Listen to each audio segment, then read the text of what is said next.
China's foreign ministry said that information from the US is disinformation, a claim that the Americans are simply making it up.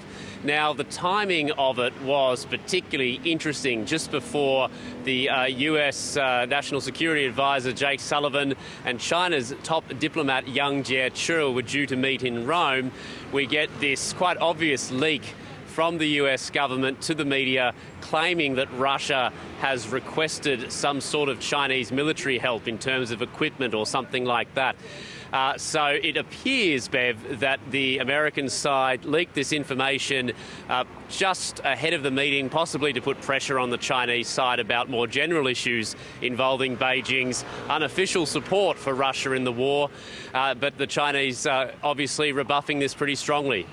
Of course, we've spoken, Bill, about how China has wanted to position itself as a mediator and a peacemaker on this conflict. But if it were true that Russia has reached out to China, how might they respond?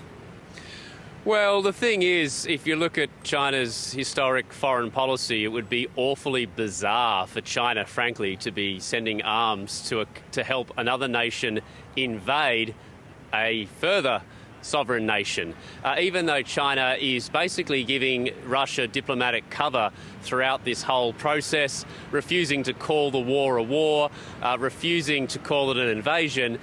It just doesn't really seem like the done thing when you look at China's foreign policy historically, that they would start arming Russia to help it invade Ukraine. China only has one formal ally, that's North Korea. Russia, as close as the relationship is between Xi Jinping and Vladimir Putin, it is not a formal alliance of any sort. And for that reason, it would just be bizarre if China reacted to this alleged Russian request. So how might this influence the talks that are due to go ahead today?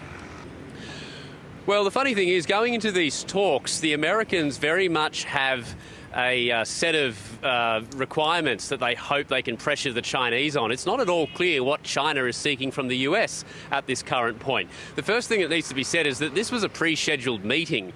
It wasn't originally scheduled as a meeting about Ukraine at all. It's just with the timing, of course, that's going to be the main focus of it.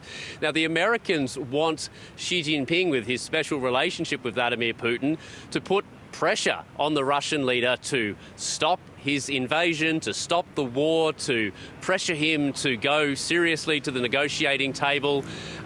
Clearly, this leak of claims that the Russians were seeking military aid from China is designed to put public pressure on Beijing. As I was saying, the diplomatic support that Beijing is unofficially giving Russia is a huge factor as well, that I'm sure the Americans would like to pressure the Chinese government about. Now, what do the Chinese want from the Americans? It's far less clear.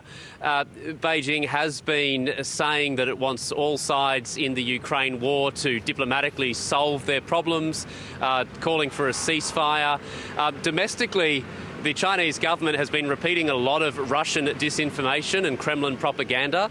Domestically, the Chinese state media has been trying to portray it as though the United States is at fault for this war, even though it's Russia invading Ukraine. But we don't know what the Chinese really want out of this meeting. Certainly it's the Americans, I think, Bev, who are going in with more of a wish list. Bill, this is against the backdrop, too, of escalating cases of COVID in China. Now, the numbers are not necessarily significant when you consider the size of China, but are they going to continue with the zero-tolerance approach?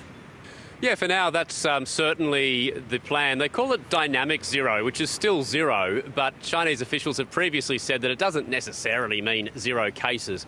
It pretty much does, though, because the measures are so strict and the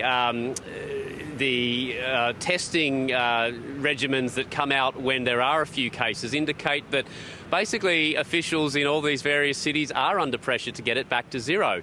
Often the restrictions don't lift until there's been consecutive days of zero. So at the moment, the main focus is in the northeast in a city named Changchun.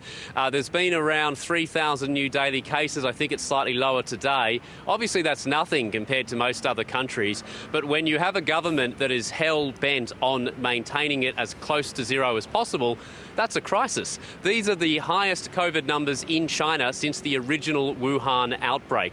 And I was just speaking to an Australian who lives in Shenzhen, one of the other cities affected in the south of China.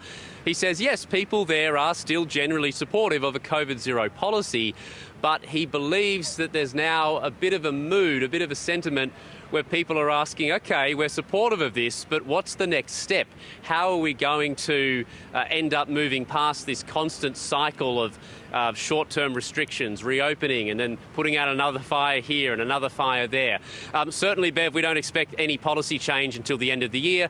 That's when Xi Jinping has the 20th Party Congress. That's when he's going for an unprecedented third term as China's leader. So before then, we suspect that the Chinese government will maintain this zero COVID policy. Bill, good to talk as always. Thanks so much. Thanks, Bev.